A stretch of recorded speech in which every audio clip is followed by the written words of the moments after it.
ఆత్మీయులైన ప్రేక్షకులకు నమస్కారం. నా పేరు డాక్టర్ చిరుమామిళ్ళ మురళీ మనోహర్. ఈ కార్యక్రమంలో ఒక ముఖ్యమైన విషయాన్ని, ఎంతోమంది మహిళల్ని ఇబ్బంది పెట్టేటటువంటి సమస్య గురించి తెలుసుకోబోతున్నాం. నెలసరి ముందు చికాకులు, ప్రీ మెన్స్ట్రువల్ సిండ్రోమ్, స్ట్రెస్, అలసట ఇలాంటివి ప్రస్తుతం అందరి జీవితాల్లో కూడా భాగమైపోయాయి. కానీ ఇవి కరెక్ట్గా మహిళలకి నెలసరికి ముందు వస్తున్నాయంటే దాన్ని ప్రీ మెన్స్ట్రువల్ సిండ్రోమ్, సంక్షిప్తంగా PMSగా అనుమానించాల్సి ఉంటుంది. ఈ నేపథ్యంలో ప్రతి నెల చిరాకు పెడుతూ ఉండేటటువంటి ఈ సమస్యను తగ్గించుకోవడానికి తీసుకోవాల్సిన జాగ్రత్తలు ఏమిటో వివరంగా తెలుసుకుందాం. దాదాపు 80% మహిళల్లో నెలసరి వచ్చే ముందు ఇలాంటి లక్షణాలు కనిపిస్తూ ఉంటాయని చాలా సర్వేలలో తెలిసింది. ఇవన్నీ కూడా ప్రీ మెన్స్ట్రువల్ సిండ్రోమ్ అంటే PMSలో భాగమే.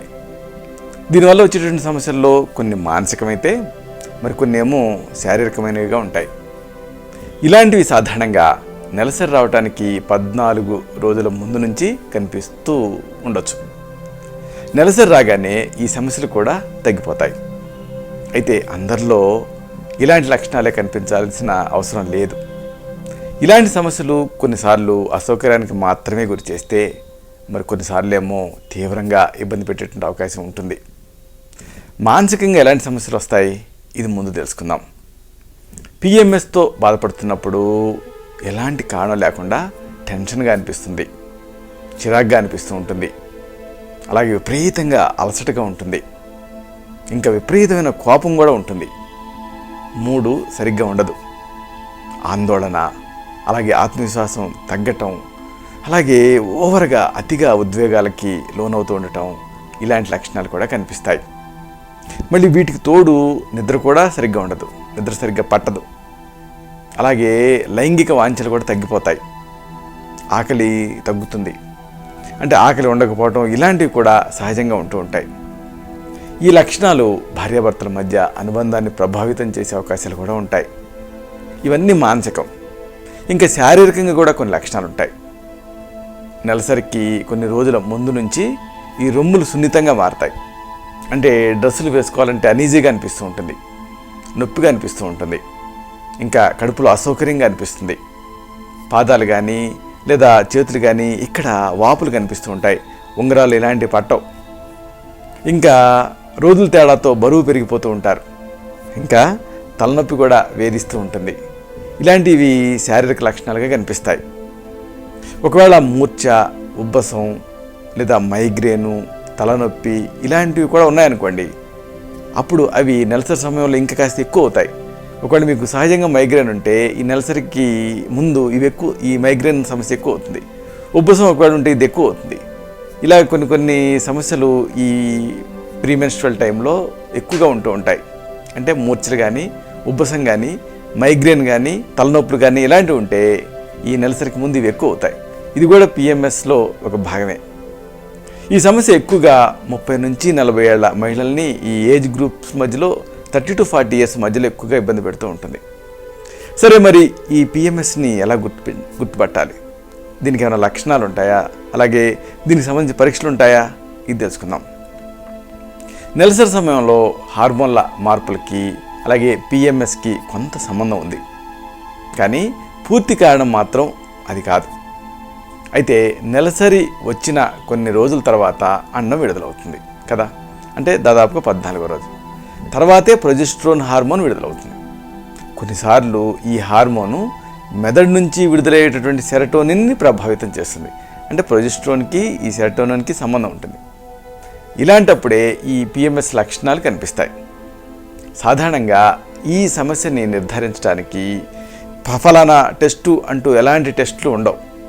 కానీ లక్షణాలు మరీ ఎక్కువగా ఇబ్బంది పెడుతున్నాయనుకోండి, అప్పుడు మాత్రం వైద్య సహాయం పొందాలి. ఇతర అంశాలని ఎక్స్క్లూడ్ చేసుకోవాల్సి ఉంటుంది. కొన్నిసార్లు ఈ PMS వల్ల కాకుండా మానసిక సమస్యలు కూడా ఇందుకు కారణం కావచ్చు. ఒకవేళ నెలసరికి 1 లేదా 2 వారాల ముందు నుంచి కూడా ఇప్పుడు మనం చెప్పుకున్న ఈ లక్షణాలు కనిపిస్తూ ఉంటే అప్పుడు దాన్ని ఈ ప్రీ మెన్స్ట్రువల్ సిండ్రోమ్ అంటే PMSగా పరిగణించాల్సి ఉంటుంది. ఈ లక్షణాలు మీ జీవన విధానాన్ని కాదు, భార్యాభర్తల మధ్య సంబంధాలను కూడా దెబ్బతీస్తాయి. మరి ఏమిటి దీనికి పరిష్కారం? అసలు దీనికి ఏమన్నా సూచనలు ఉన్నాయా? వీటిని తెలుసుకుందాం. ఈ ప్రీమెన్స్ట్రువల్ సిండ్రోమ్ కనిపిస్తున్నప్పుడు దాని తీవ్రతను బట్టి చికిత్స చేయాల్సి ఉంటుంది. అయితే అందరికీ ఒకే తరహా వైద్యం పనికి రాకపోవచ్చు. జీవన విధానం అంటే లైఫ్ స్టైల్లో చిన్న చిన్న మార్పులు కొందరికి సరిపోతాయి. మరి కొంతమందికేమో ప్రత్యేకమైనటువంటి మందులు వాడాల్సినటువంటి అవసరం రావచ్చు.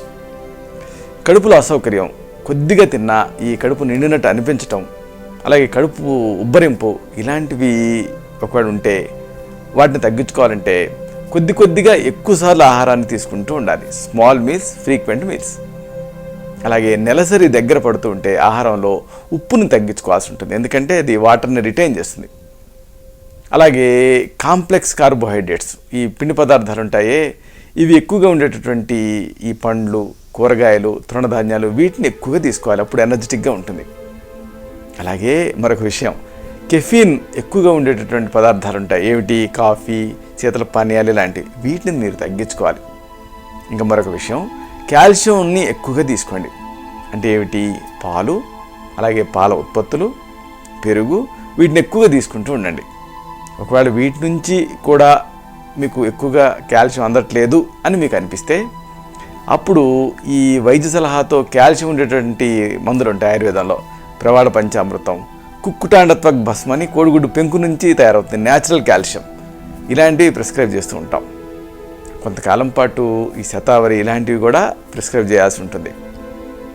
ఇక మరొక విషయం, రోజు కనీసం అరగంట సేపు అయినా వ్యాయామం చేయండి. అంటే వేగంగా నడవండి, బ్రిస్క్ వాకింగ్. అలాగే సైక్లింగ్ చేయొచ్చు. ఒకవేళ ఈదే సౌకర్యం ఉంటే ఈదొచ్చు, ఏరోబిక్స్ అలవాటు ఉంటే వాటిని చేయొచ్చు.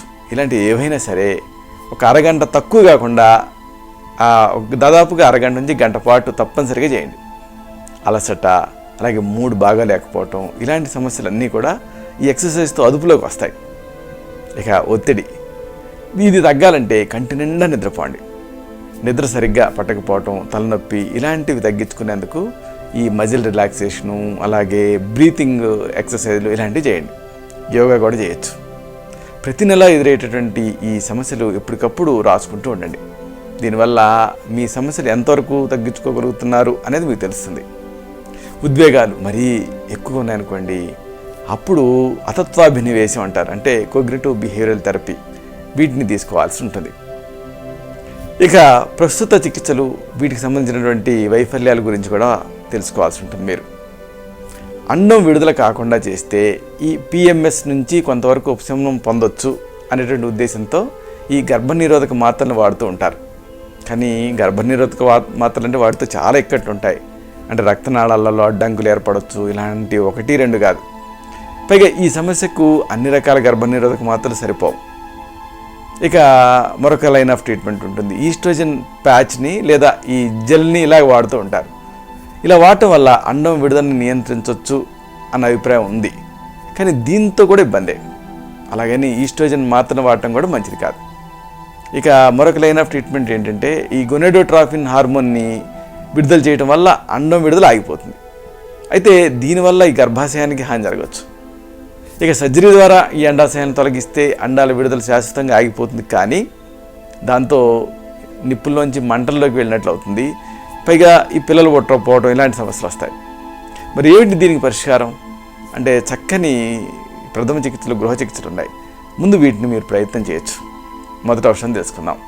మీకు కావాల్సిన పదార్థాలు కలబంద గుజ్జు లేదా ముసాంబరం, దీని తాలూకు పొడి 1 గ్రామ్, అలాగే అతి మధురం చూర్ణం 1 గ్రామ్, అలాగే జటామాంసి వేర్ల చూర్ణం 1 గ్రామ్, అలాగే పసుపు దుంపల చూర్ణం 1 గ్రాము, ఇంకా తేనె. ఇలా సిద్ధం చేసుకోండి.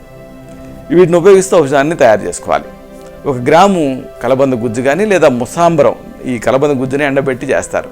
దీని పొడిని, అలాగే 1 గ్రాము అతి మధురం చూర్ణాన్ని అంటే ఎస్టిమధు చూర్ణాన్ని, 1 గ్రాము జటామాంసి వేర్ల చూర్ణాన్ని, 1 గ్రాము ఏమో పసుపు దుంపల చూర్ణాన్ని, వీటిని తీసుకొని కలిపి తేనెతో తీసుకోండి. ఇలా రెగ్యులర్గా చేస్తుంటే పిఎంఎస్లో మంచి ఫలితం ఉంటుంది. ఇలాంటిది మరొక ఔషధం. ఇది శీత కషాయం రూపంలో అంటే కోల్డ్ ఇన్ఫ్యూజన్ రూపంలో మీరు తయారు చేసుకోవాలి. దీనికి మీకు కావాల్సిన పదార్థాలు జటామాంసి వేర్ల చూర్ణం 10 గ్రాములు, వసకొమ్మల చూర్ణం 10 గ్రాములు, ఇంతే. 10 గ్రాముల జటామాంసి వేర్ల చూర్ణాన్ని, 10 గ్రాముల వసకొమ్మల చూర్ణాన్ని 1 కప్పు నీళ్ళ కలపండి. రాత్రంతా నానబెట్టండి. మర్నాడు పూటకి అరకప్పు మోతాదుగా 3 పూట కూడా దీన్ని తాగుతూ ఉండండి. బయటికి ముందు కనిపించే ప్రీమెన్స్ట్రువల్ టెన్షన్ తగ్గుతుంది. ఇలాంటిదే పిఎంఎస్ని తగ్గించే మరో గృహ చికిత్స. దీనికి మీకు కావాల్సిన పదార్థాలు: దాల్చిన చెక్క పొడి 1 గ్రాము, మిరియాల పొడి 1 గ్రాము, పిప్పల పొడి 1 గ్రాము, శొంఠి చూర్ణం 1 గ్రాము. ఇలా సిద్ధం చేసుకోండి. వీటిని ఉపయోగిస్తూ ఔషధాన్ని చేసుకుందాం. 1 గ్రాము దాల్చిన చెక్క చూర్ణం, 1 గ్రాము ఏమో మిరియాల పొడి, 1 గ్రాము పిప్పల చూర్ణం, 1 గ్రాము శొంఠి చూర్ణం. వీటిని కలిపి అరకప్పు వేడి నీళ్ళకి కలపండి. టీలాగా సిప్ చేస్తూ తాగండి. ఇలాగా మీరు ఈ మెన్సెస్కి ముందు స్టార్ట్ చేసి మెన్సెస్ టైంలో కూడా తీసుకుంటే పిఎంఎస్ తగ్గుతుంది. ఇలాంటిదే మరొక ఔషధం. మీకు కావాల్సింది జటామాంసి వేర్ల చూర్ణం 1 గ్రాము, అలాగే పాలు 1 కప్పు. ప్రతిరోజు కూడా రాత్రి పడుకునే ముందు జటామాంసి వేరు చూర్ణాన్ని 1 గ్రాము మోతాదుగా 1 కప్పు గోరువెచ్చని పాలకు కలపండి. తాగుతూ ఉండండి. చక్కటి నిద్ర వస్తుంది, టెన్షన్ తగ్గుతుంది. ఇక దీనికి మంచి ఆయుర్వేద చికిత్స విధానం కూడా ఉంది. సమస్య తీవ్రతను బట్టి రకరకాల మాత్రలు అందుబాటులో ఉన్నాయి. ఒకవేళ సమస్య మరీ ఎక్కువగా ఉందనుకోండి, డిప్రెషన్ని అదుపులో ఉంచడం అవసరం. దీనికి మానసమిత్ర పట్టకం ఇలాంటి వాటిని ప్రిస్క్రైబ్ చేస్తూ ఉంటాం. ఇవి మెదడులో సెరోటోనిన్ విడుదలని చేస్తాయి. ఈ నెలసరికి ఒక 15 రోజుల ముందు నుంచి వీటిని తీసుకోవాల్సి ఉంటుంది. ఇక రజ ప్రవర్తన బట్టి ఇలాంటి ఔషధాలు చక్కని ఉన్నాయి. ఇవి ఎలాంటి హాని చేయవు, చాలా ఉపయుక్తంగా ఉంటాయి. వీటిని మీ తత్వాన్ని బట్టి, మీ నాడిని బట్టి తగిన అనుపాన సహపానాలతో ఇవ్వాల్సి ఉంటుంది. అప్పుడు ఈ పిఎంఎస్ సమస్య నుంచి పూర్తిగా బయటపడవచ్చు. చూసారా, ఇలాంటి మరొక ఆసక్తికరమైన విషయాన్ని తిరిగి ఇదే కార్యక్రమాల పరంపరలో మనం కలుసుకున్నప్పుడు సవివరంగా, సశాస్త్రీయంగా, సమగ్రంగా తెలుసుకుందాం. శతం జీవ శరదో వర్ధమానః, శతం హేమంతాన్ శతం వసంతాన్. 100 శరత్తులు, 100 హేమంతాలు, 100 వసంతాలు వర్ధిల్లుతూ జీవించండి. శుభం.